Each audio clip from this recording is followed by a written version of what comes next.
Welcome to another edition of the ASUN Gameday Podcast. I'm Jordan Griffitt, joined by William Hall and Mike DeVader, the usual crew. Another incredible week, somewhat of a shortened week last week for ASUN football. Kennesaw State, Jack State played. Austin Peay, Central Arkansas.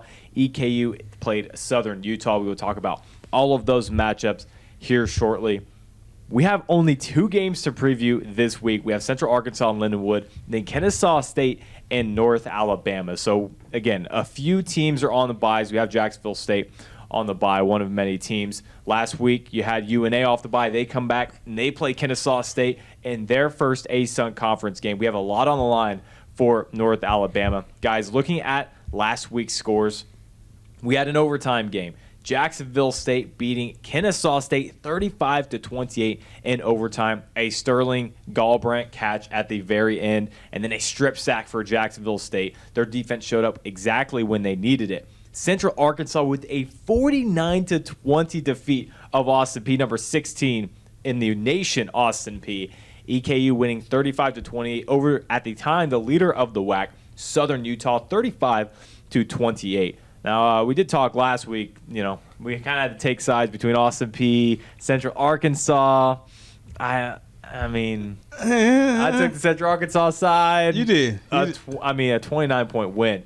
Listen, in all seriousness, I don't think any of us saw that coming. We expected a competitive game, but 29 points. Central Arkansas really made a statement last week. Yeah, they did. I think they told everybody that if you're going to play Central Arkansas going forward, you got to stay bear aware. You got to stay bear aware. Bear aware. Something we coined here at lunch today. Yeah, today. You got to stay bear aware. Bear aware. That's what you have to do. They really put it to Austin Peay, and Darius Hill was a big part of that. We talked about them not giving up a rushing touchdown, and I think one of the first scores of the game was him punching on the ground. So I think that was obviously, to me, my biggest takeaway was seeing how UCA handled Austin Peay. They were at home, but they did something that, like I said, like Jordan was saying, I don't think any of us talking about this game last week, outside of you, because you took your stance and you stood on it. But, I was on the other side, and I thought Austin Peay, with that offense, would really be able to just take control of that game. And UCA, they shut me up, so I'll take that. I'll own it. I'll take an L. Yeah, and I also thought that the passing game for Austin Peay was going to be able to take the running game for UCA out of the game.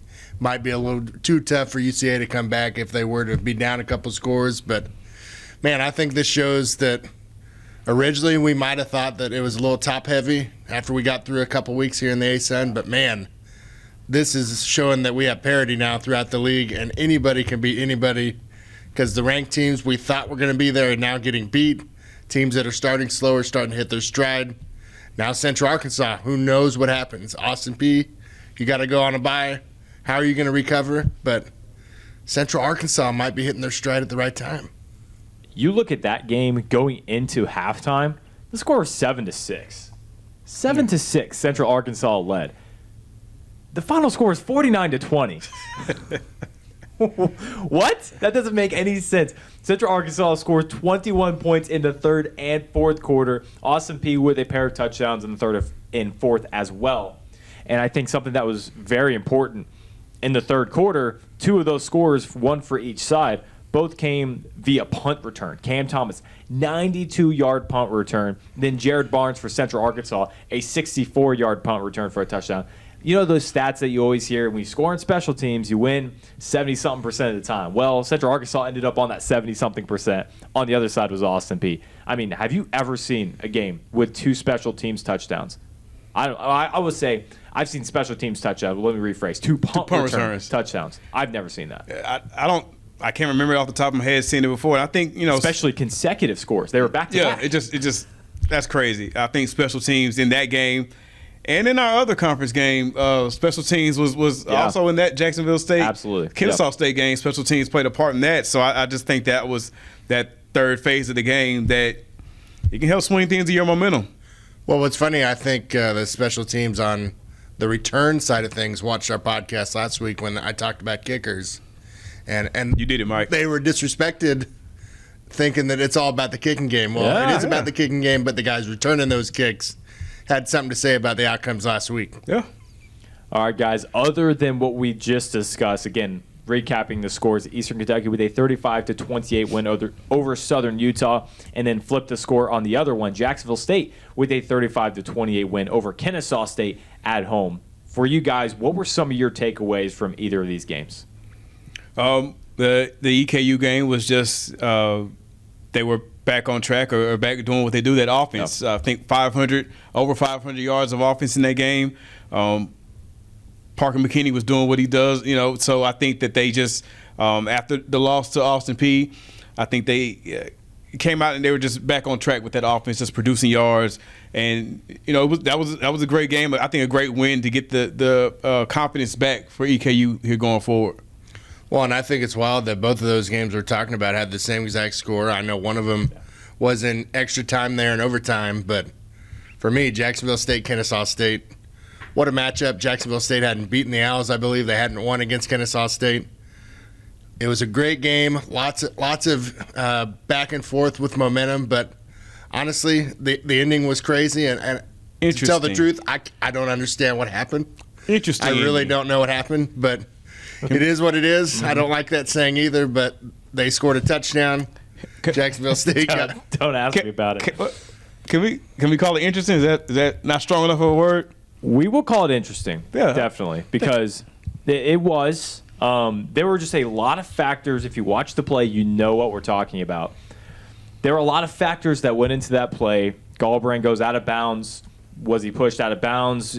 That seemed to be the case. Comes back in, has the catch, has the hand down, the toe tap as well. A lot of things went into that call. I don't want to rehash too much of it, but Jacksonville State walks away with the win, and really a win that they tried to give away. 2 muff punts leading to direct scores for Kennesaw State. They're able to tie that game up. Kennesaw State then with a 52-yard run from Jonathan Murphy with just a minute or two left in the game. They have a chance to win it. A missed field goal, I think it was a 45-yarder from Nathan Robertson, goes awry. Then you get the chance in overtime. Zion Webb made a heck of a play in the back of the end zone, and the wide receiver made an even better play, one that made Sports Center top 10. So Jacksonville State with a much-deserved win over Kennesaw State. And, that's one of those classic rivalry games. I know Jacksonville State is not going to be there for next year for Kennesaw State. Who knows what the non-con will look like in the future. But a 35-28 victory, you get your first win against Kennesaw State. That was a huge game. There was tension the entire time. And, again, one of the more, I would say, historic rivals here in the ASUN. So it was certainly a great win for Jacksonville State and a great week in the ASUN. All right, moving on to our players of the week. We kind of talked about Central Arkansas.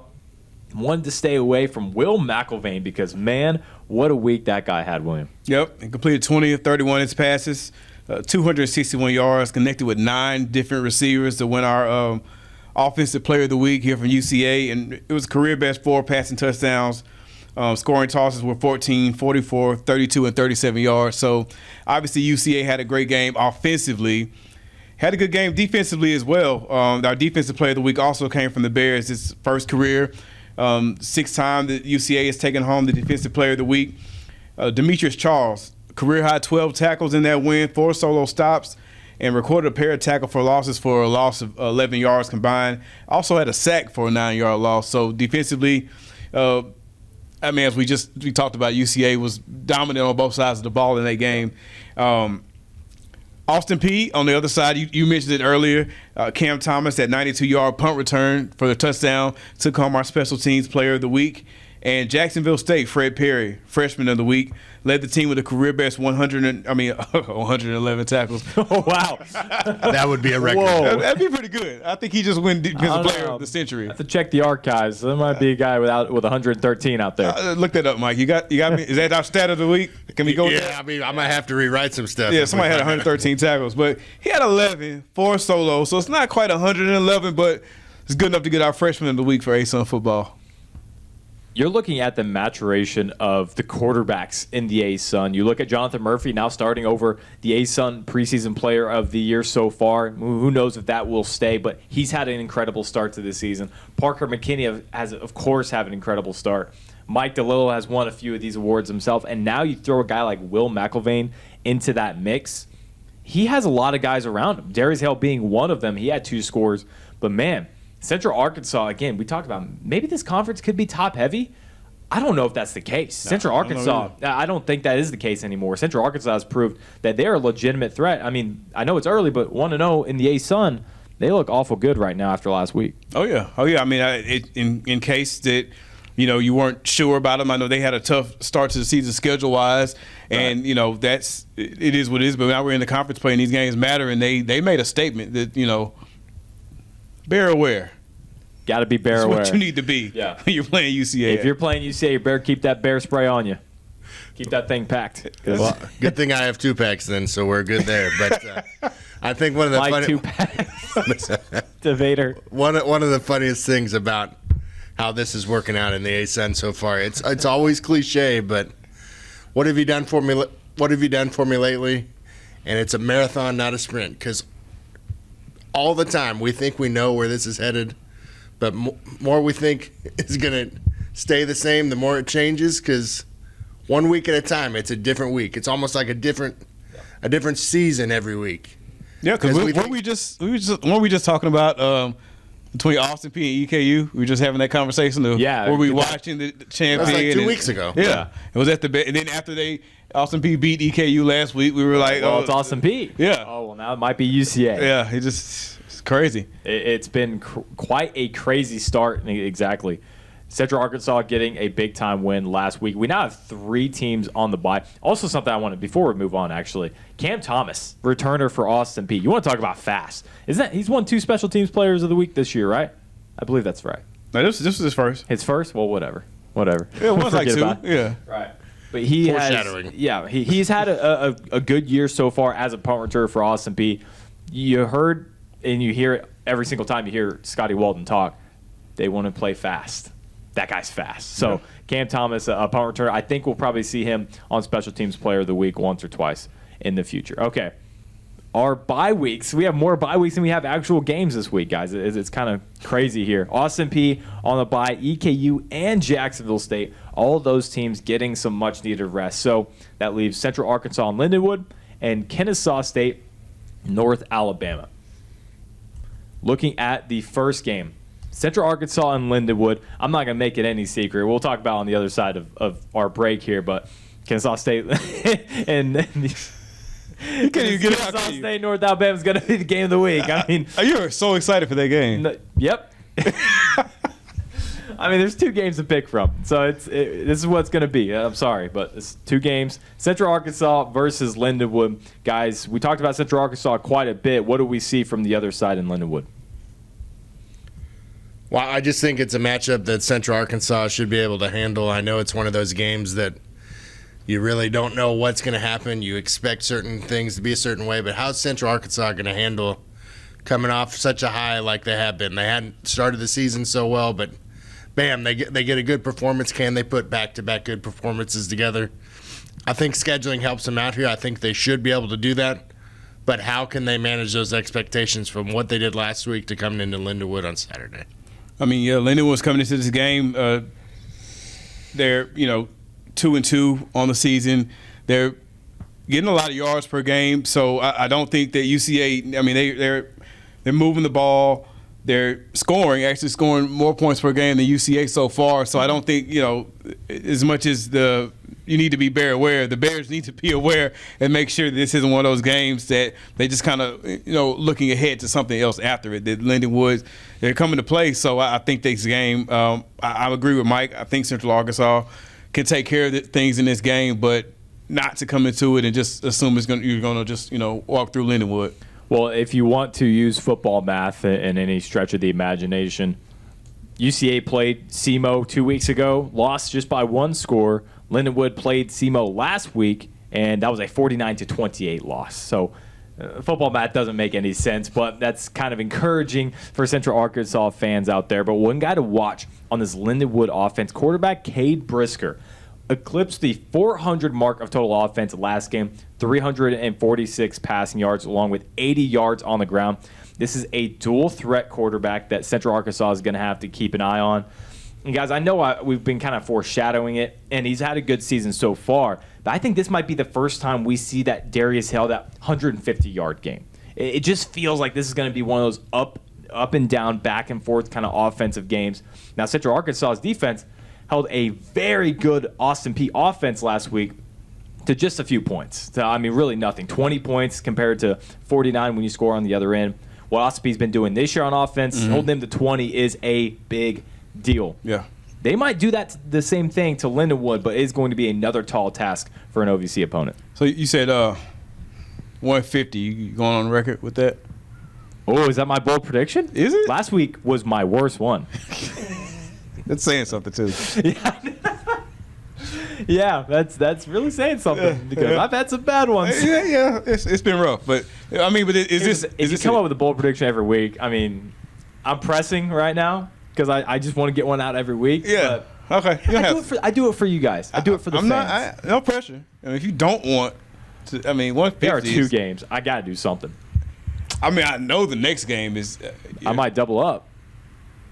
Maybe I come back with another one. Only 2 games. Maybe I come back with another one. Go ahead. Do it. I think Darius Hale goes for about 150. About 150. Now you're backing right. off 150. Yeah. Which one? No, 150. 150. Or more. Or more. Okay. I'll take over. I mean, do I get credit for over? I should. Sure. Yeah, 150 or over. 150. That's a big game. There you go. Sorry, you got 180. That didn't count. It's stamped. I'm 2 for 6 on my bold predictions, and I'm really 1 for 6, but my 2 for 6 is kind of being a little generous with myself. But yeah, I'll take that as my bold prediction. I do. I think Central Arkansas is going to score a lot of points in this one. We saw 49 last week against.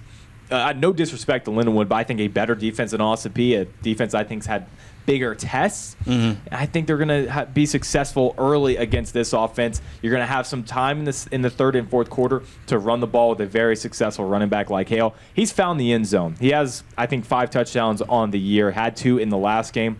He's going to find the end zone, but I think that yardage is really what's going to come up on this game. Well, and real quick, too, I think what they experienced last week is going to help the Bears as well with Austin Peay. They experienced an offense like that. Now they play another quarterback that's really mobile, likes to throw it around. Yeah.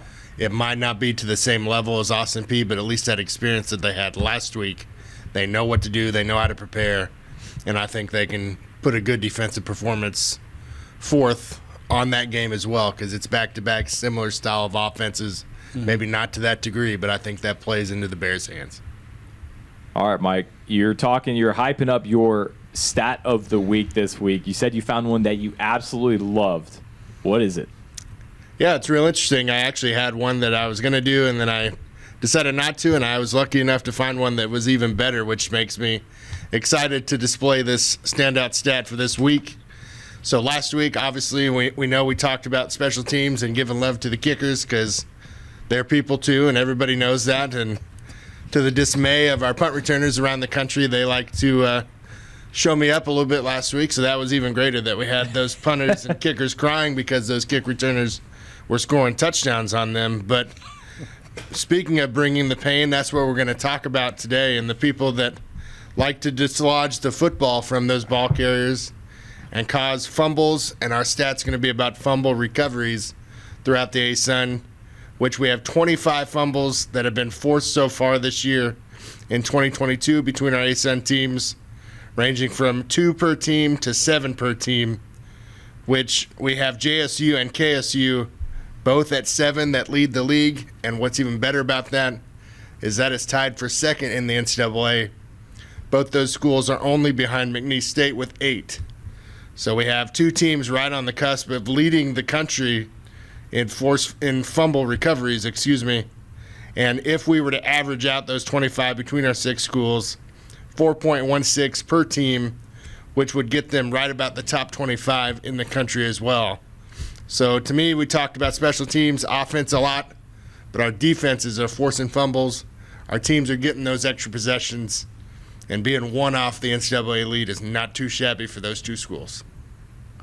Well, I'll say the obvious thing, which is, well, in order to recover a fumble, you have to force the fumble. The peanut punch has become a legitimate thing in college football and at all levels at this point. And, I mean, it's really making a difference here in the ASUN. I mean, there were 2 forced fumbles recovered by Kennesaw State in the first quarter in that game last week. So, yeah, I like that stat quite a bit. I mean, hey, keep punching the ball out, boys. Huh? Peanut punch. Yeah, but you got to recover it. We need to stay up at the top. You got to recover it. If you don't, it means nothing. Yeah, that doesn't do it for me. Because, I mean, you set the standard here. Mike's laid it out. Yeah. So I need to know how many fumble recoveries we're going to have this week. I mean, you saw what you did last week for the punt returners. So where we at? How many fumble recoveries, Mike? This is your bold prediction. You're on the clock. You only have 2 games, and so 7. Well, if we have 7 forced fumbles, that would be outstanding all by itself, let alone recoveries, which would cause a lot of coaches a lot of headaches around the league. We have to revisit this stat next week if that happens. We might get a couple phone calls live on the air here from a couple coaches that stopped talking about that. But we record on Thursdays live on the air. I'm gonna go with 5. 5? I'm gonna say that this game against Lindenwood is gonna have 3 turnovers through fumble. UCA is gonna get 3 all by himself, so that leaves 2 between Kennesaw State and UNA. really? Wow. So I'm gonna say there's gonna be 5 lost fumbles.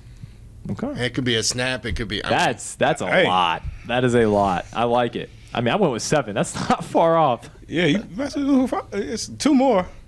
You can find 2 more. Go with 7. I like 5. He wants to be accurate, unlike me. Like you. You just I'm the optimist. You are. Apparently, so was I. It'll probably be 0, but I'll say 5 going into this week. I think that is a great transition into our ASUN Game of the Week. On the other side, we will preview the Kennesaw State Owls as they play host against the North Alabama Lions here on ASUN Game Day.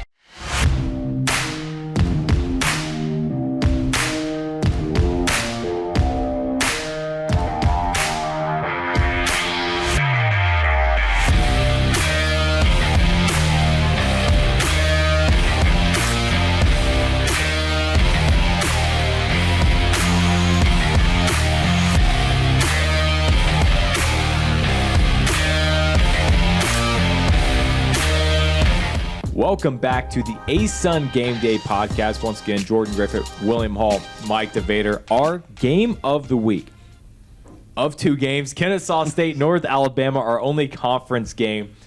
Regardless that it's only 2 games, this is going to be a good matchup. What do you guys see? Well, first, before we get started, I knew you'd pull this out early. I have to know there was a bye week. In your time away, is your seat still there? Is my Now, you got to clarify for the people who hadn't listened to the previous episodes. What are you talking about? My seat for what? For those who don't know, Mr. Griffitt here has a has a season-long seat on the. No, actually, he built his own seat. Yeah, on the North Alabama Lions bandwagon. I have a complicated relationship with the Lions. Is it complicated? It is for my heart. Oh, now that's a whole different subject. I mean, but you're on the bandwagon. But this week's a tough one. You're torn. This week is a tough one. Yeah. Graduated from Kennesaw State. Mm-hmm. Big fan of the Lions. Big fan of Chris Willis. What he's done this year. Mm-hmm. Let it all out. What do you want me to do? I can't pick sides here. So you're going just straight down the line. You're not leaning either way. I mean, you're gonna make me lean away. Yeah, you got we'll get to the end of the analysis and I'll lean away. All right. We'll see. A lot of pressure on this one. Yeah, This is the one. I've been waiting on this one. This is what you call a cliffhanger. I don't know how to start from here on. This is a conflict of interest. See, he pulled it. He pulled out this segment right away as we get to our ASUN game of the week. Yeah. Kennesaw State versus North Alabama. Both teams 1-3 coming into this matchup. Kennesaw State coming off a heartbreaker last week against Jacksonville State, losing in overtime. North Alabama gets the luxury of coming off a bye week. You get another week to prepare for that spread option offense. Last year's game was an interesting one. They had the lead up until the last 2 minutes of that game. North Alabama outplayed Kennesaw State last year. There's no ifs, ands, or buts about it. Coming into this one, I think it's going to be a crazy game, just like last year. One of the quotes that I stumbled upon for Coach Willis That won't be an easy game because Kennesaw State is a really good football team despite their record. Also, this is our first ASUN Conference game ever and our first conference game in the last 5 years that actually counts. That's great. Yeah, that's great. That's great. I like that. That's real motivation for his team. People will likely be counting them out against Kennesaw State. Last year, Kennesaw State got the better of them just barely in North Alabama. Both teams in the Big South, now in the ASUN, their first conference game, and I love that quote at the end. The first conference game in the last 5 years that actually counts. Transitioning from D2 now to D1. This team has a legitimate reason to play for a postseason bid, to win the ASUN, to win the Alliance as well. They're going to come out and they're going to play. I cannot wait to see this one. Again, we'll talk a little bit before I lean either way here, but North Alabama is going to come out motivated in this one. Oh yeah, and you've got to. Why wouldn't you? You're here. This is the time, and I think that they played Kennesaw State tough last year, as you just pointed out. So, and I think that you've got to have confidence looking at this game. I mean, Kennesaw State they've lost some tough games, but you've seen teams have success against them. So there's no reason to feel like you can't be successful. I mean, you're entering this game with Shunderick Powell, second in the nation for rushing yards. So you know that you can run the ball, control the clock, and you want to try to get that tempo on your side. Now, KSU was also, that's their bread and butter. Like you said, the option running the ball. But I think KSU could come. I mean, UNA can come into this game confident that they can match KSU on the ground. So then it, as I always say, it kind of takes into another element of the game. Like last week, it was special teams that came into play or going through the air. But I agree with you. I don't see any reason why UNA enters this game and is not confident and feel like we can go on a Kennesaw State's field and we can get a win. Well, what's funny is this might be another game that doesn't last over 2.5 hours because we talked about how that was going to impact Kennesaw State last week. But when you have both teams that are in the top 40 in the country in rushing, you're not going to be worried about throwing the ball too much unless somebody really has to. Mm-hmm. So another way of thinking about this is North Alabama sees such a big opportunity here, not only to get their first conference win in all those years that they haven't counted, but everybody thought Kennesaw State would be there at the end. Now, Kennesaw State's wounded right now. Does North Alabama use this as an opportunity to attack somebody while they're down and take advantage of the situation that Kennesaw has going on right now to be able to try to be there at the end, whatever that means? But you could potentially take out what could have been one of the leaders in the clubhouse for a championship. If you leave Kennesaw State hanging around, they might come back, but this is their opportunity to show they belong, to run the ball down their throat, and to take a victory away from the Owls and send them skidding perhaps maybe the rest of the season. So this is a huge chance for North Alabama to maybe shut the door on Kennesaw State right here. And I think that's exactly what Coach Willis is telling his team this week. Both teams coming into this game 1-3.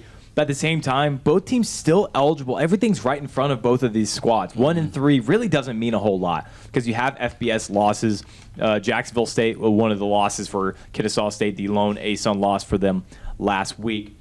And I think the most interesting matchup that we're going to watch, guys, the passing defense of Kennesaw State versus the passing offense in Noah Walters for the Lions. You look at Kennesaw State's passing defense, it hasn't been good. I'm not going to sugarcoat it. I don't want to be dishonest with the audience. 107th in the nation. They allow 291 yards per game. We talked about Shunderick Powell, but that is the running game. Can the Lions expose the secondary of Kennesaw State? That's going to be the question for me. Noah Walters, we talked about, we've said this so many times throughout the year. This offense can only go as far as the quarterback play takes them. Whoever that may be this year, it seems to be Walters' job. How far are they going to go? This is the true test to North Alabama, I think. You come in, and if you're able to expose the secondary, if you're able to pile on to kind of a rough start for them so far on the back end, that is going to prove so much in the ASUN and put the ASUN on notice. Walters versus the Kennesaw State secondary. I know we love Shunderick Powell, and we should. He has had an incredible, insane year, 140 yards per game every single time he goes out there. But Kennesaw State is known for their run defense. You're looking at 123 yards, 38th in the nation. And honestly, they're just getting better. They just got Desmond Scott back, one of their best defensive linemen to plug up the middle. I actually don't think Shunderick Powell is going to go off in this one. I think it's going to have to be Corson Swan. tight ends. Kennesaw State has also struggled guarding tight ends this year. There's my another bold prediction for me. I'm not going to go with 100 yards because I don't think that they're going to put the ball in the air that much. I think 75 yards and at least one score for Corson Swan. That might not be as bold of a prediction as my previous ones, but I think this is a big day for the tight end. I'm with you on that because, I mean, just as I was saying earlier, one of these teams is going to have to, more than likely not lean on what's kind of got them here, so to speak, Shundari Powell or that Kennesaw State running game. And I'm kind of with you. I lean towards North Alabama, maybe the one that has to go in a different direction. And I could see it. I don't think it's not as bold as your first one. No, it's not that bold. It's not. I definitely, and they can get it done that way. So I'm interested to see what they can do through the air because I think they can. I mean, it's going to be tough, obviously, but I think they have the weapons to be dangerous in that way as well. Well, and I think that this is another good opportunity for North Alabama to kind of flip the script a little bit because they only average 180 yards through the air. So it's not exactly a strong point because they're so strong in the running game. But if they see a chance to go against such a bad back end of the defense to try to take advantage of those tight ends running through the back end of the field there, possibly get some red zone opportunities for easy scores. Who knows with all the focus that Kennesaw is going to be putting on North Alabama.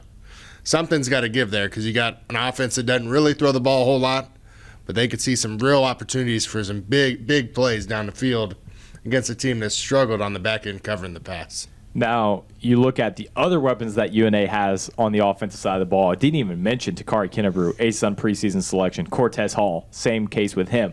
And then you had a guy who went for 100 yards last time they played, DeMarcus Lacey, I believe a freshman, if I'm not mistaken, wide receiver who went for over 100 yards.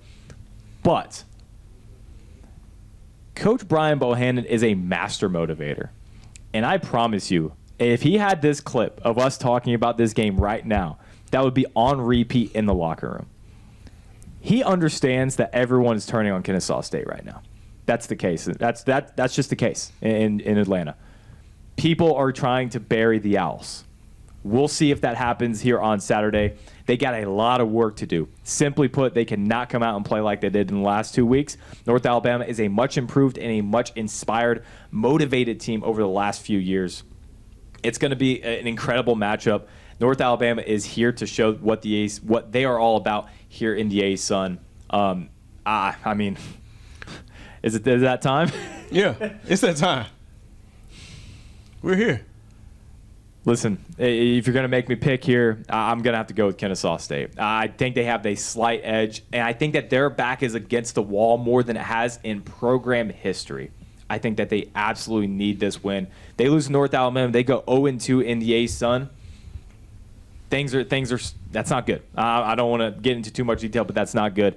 They need this win. Kennesaw State, they're going to come out at home. I mean, this is their second home game. We're about to be in mid-October. It's their second home game. It's good to be home. Kennesaw State, we'll see. But I think this is going to be a close game that comes down to 1 or 2 turnovers in the fourth quarter. Well, and I understand why you did that, too, because I was actually going to bring up, I think this is the most I've ever seen Kennesaw State's back up against the wall. So The motivation factor you spoke about, they have no choice. So it's either who's coming with me or who's staying behind because we got no chance. We can't look back. Yeah. Whatever happened, and we got to change it right now or we're done. So who do you want on your team that's coming with you? Because we got to go fight right now. I think North Alabama's coming with it. Yeah? Okay.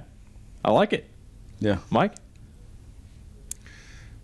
I think Kennesaw State erases some of their mistakes, and I think this time that they're able to come through, and I think they're going to edge out North Alabama. It's going to be close.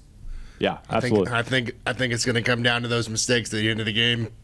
Somebody's going to get lucky on a turnover, and hey, five fumbles, it could happen. Somebody could fumble, like we talked about. Hey, way to work that steady. Both teams run the ball a lot. There it goes. So we could have a fumble that changes the game, and yeah.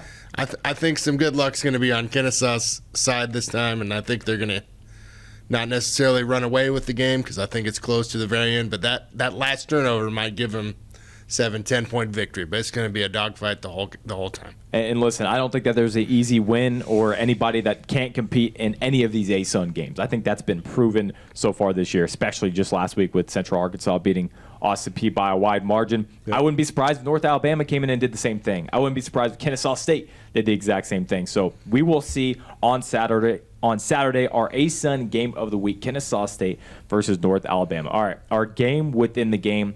I'll go ahead and knock this one out because it's a little, I would say, cliche, but the battle of the bye weeks. 3 teams going in why are you laughing at me? 3 teams going into the bye week. North Alabama also coming out of their bye week. The extra week of preparation for a spread option offense, that could not have been better put for them.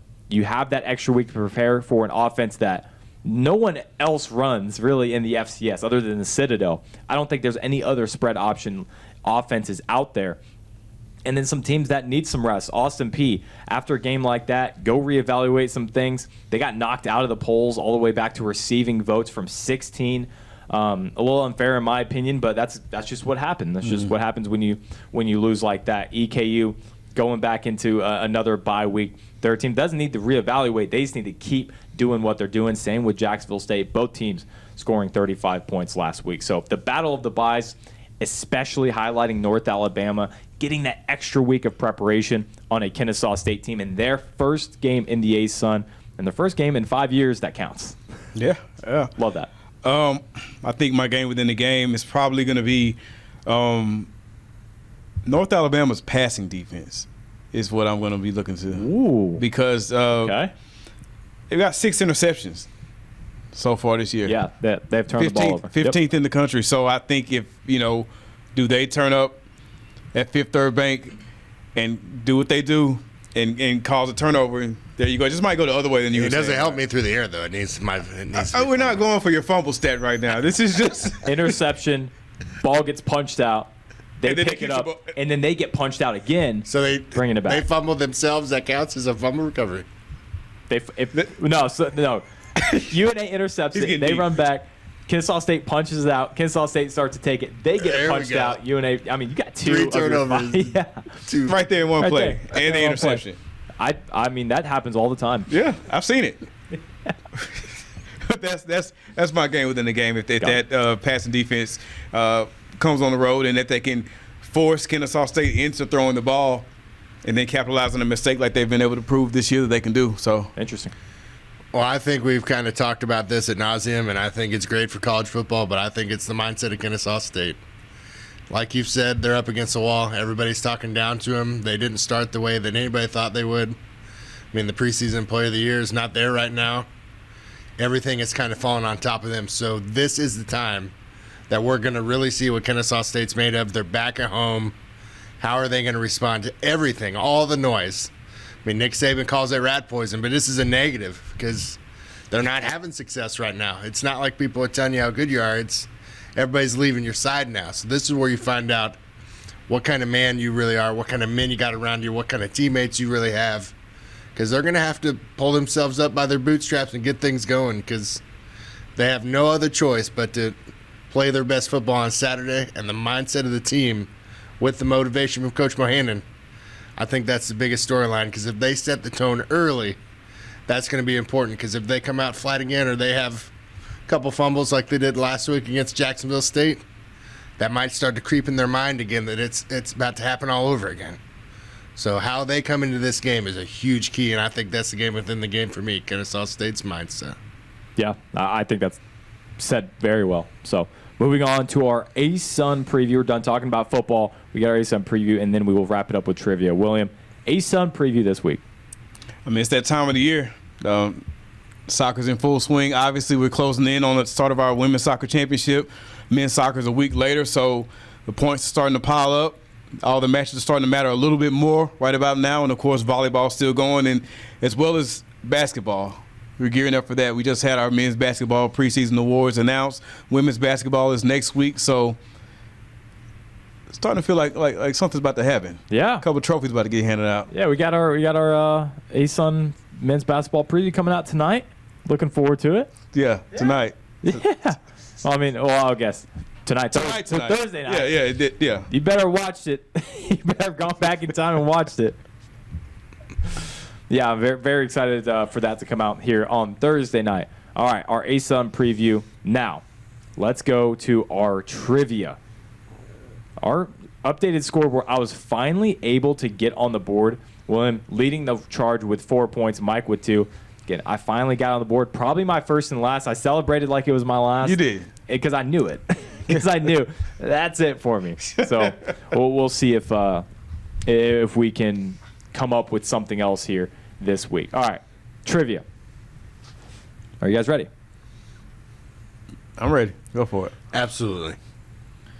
Our trivia question this week. Most lipsticks contain blank. A, fish scales. B, human fingernails. Or C, construction adhesive, otherwise known as glue. If you want to call it glue. I don't know what you want to call it.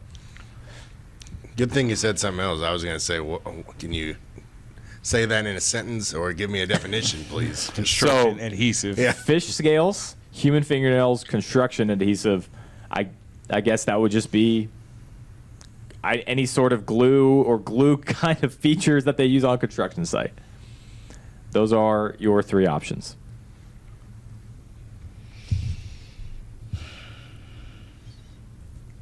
Any thoughts? I know this is always how it goes, but I'm just wondering here. What was the first? Fish scales. Fish scales. Okay. That's my choice. Why? They're kind of shiny. That was my thought too. When I you, mean, when you hit them with the light a certain way, fish. Okay. And some, well, not all. Lipstick. You're talking about lipstick? Lipstick. Yep.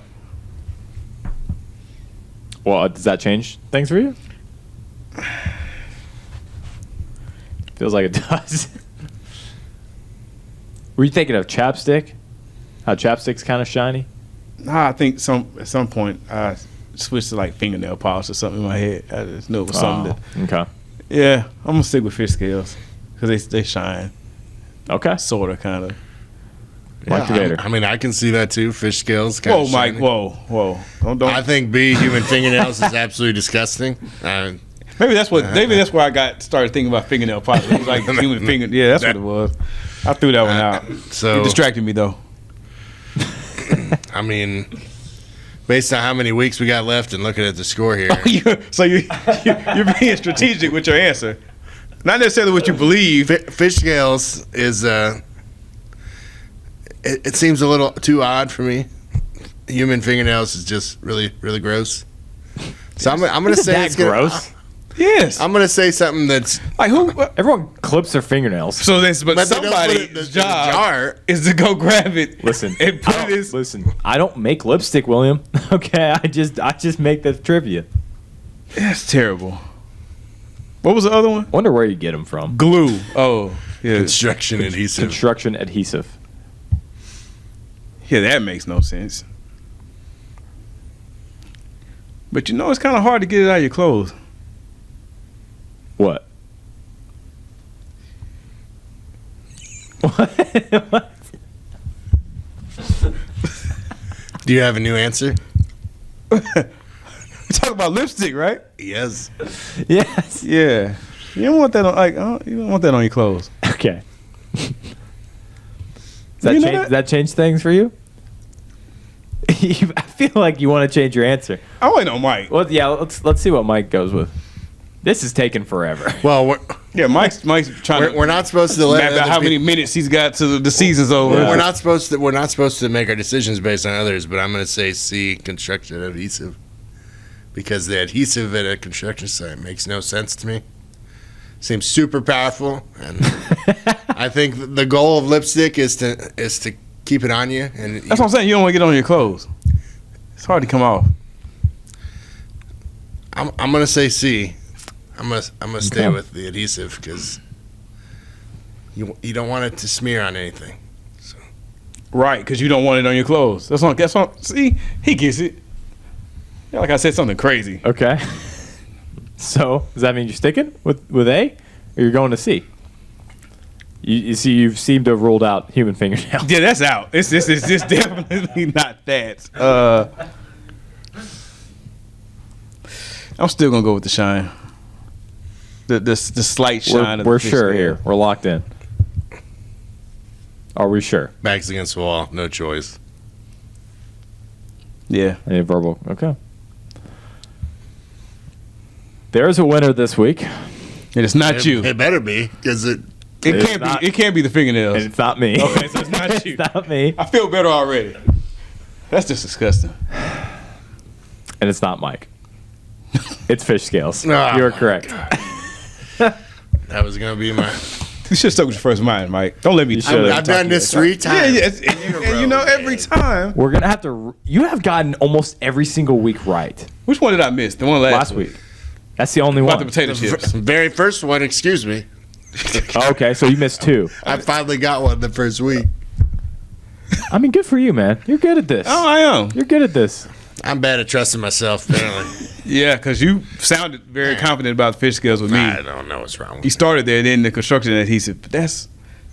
You almost talked yourself into it, though. I did. You Which almost one of did. those did you throw in? I made up both of those. Which? Okay, so got you. Because I'm with you. Because the fingernail thing is just. So fingernails was like from a different fact that I had read. What fact? I need to know what that is. I don't remember. What are fingernails a part of? I don't even remember. I wasn't reading into it because I was like, that's gross. See? Don't want that to be a part of my actual answer. So I put it in there as a fake one. You guys would be like, wow, that's so wacky. That sounds right. But the other ones were almost just as. So The adhesive was pretty solid. That was probably your best sticks. non-answer. Yeah. And adhesive, like I'm pulling out the thesaurus, you know? Adhesive? Glue? Hey, glue? And shout out to the rainbow trout. Those shiny guys are on the lipstick.